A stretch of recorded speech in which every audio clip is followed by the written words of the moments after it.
हरिओम। एक कदम उजाले की ओर से मैं प्रीति आप सभी का स्वागत करती हूँ। कई बार चीजों को जैसा समझना चाहिए हम वैसा नहीं समझते, बल्कि उसके विपरीत समझ लेते हैं और खुद दुखी सुखी होते हैं।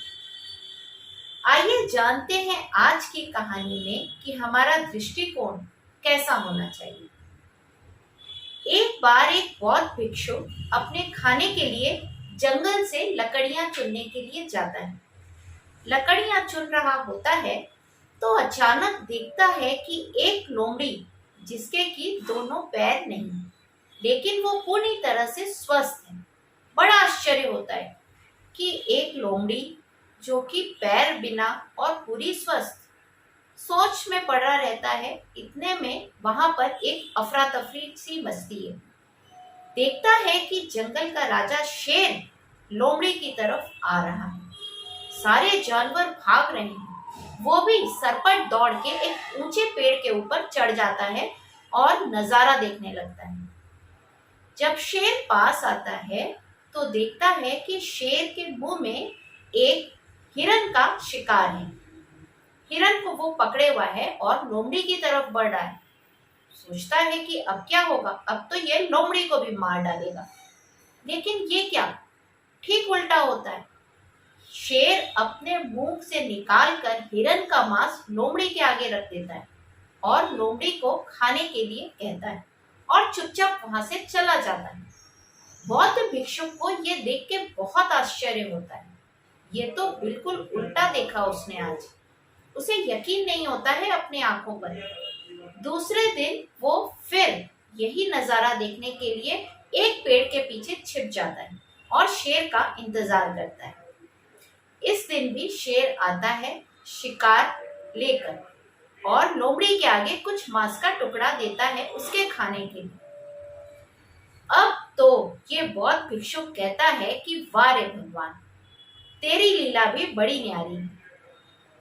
तू जिसे पैदा करता है उसकी रोटी का इंतजाम भी तू कर देता है, तो मुझे फिर इतनी मेहनत करने की क्या जरूरत है।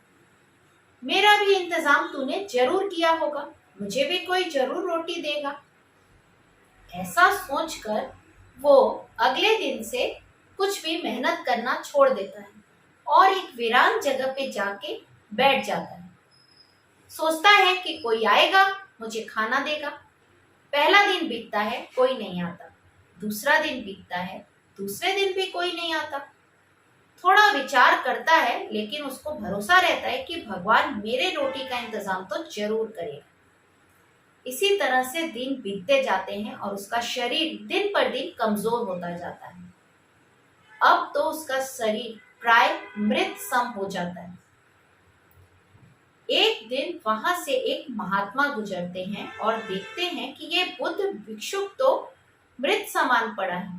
पूछते हैं क्या हुआ तुम्हारा स्वास्थ्य तो ठीक है। तब ये बौद्ध भिक्षुक उन्हें पूरी कहानी सुनाता है और पूछता है कि बताइए, परमात्मा मेरे संग ये अन्याय नहीं कर रहा है, क्या ये पाप नहीं है? जब वो एक लोमड़ी के लिए भोजन की व्यवस्था कर सकते हैं तो वो मेरे लिए क्यों नहीं कर सकते? तब बौद्ध भिक्षुक को महात्मा कहते हैं कि तुम इतनी मूर्खता भरी बात कैसे कर सकते हो? तुमने ये कैसे सोच लिया कि तुम लोमड़ी की तरह बनोगे? तुमने ये क्यों नहीं सोचा कि तुम शेर बन सकते हो, तुम किसी की मदद कर सकते हो? देखा आपने, हमरे अंदर असीम शक्तियां ईश्वर ने दी हैं। हमें जरूरत है उसे सिर्फ पहचानने की। उस बौद्ध भिक्षुक के पास तो महात्मा थे उसे असलियत बताने के लिए, लेकिन हमें खुद चौकन्ना रहना पड़ेगा कि कहीं हम लोमड़ी तो नहीं बन रहे, हमें शेर बनना है। हिडन ट्रेजर की इस कहानी के साथ हमेशा विचारवान रहिए कि कहीं हम लोमड़ी तो नहीं बन रहे। मंगलवार और शनिवार को हम यूं ही मिलते रहेंगे एक नई कहानी के साथ। आज लेती हूँ विदा। हरिओम।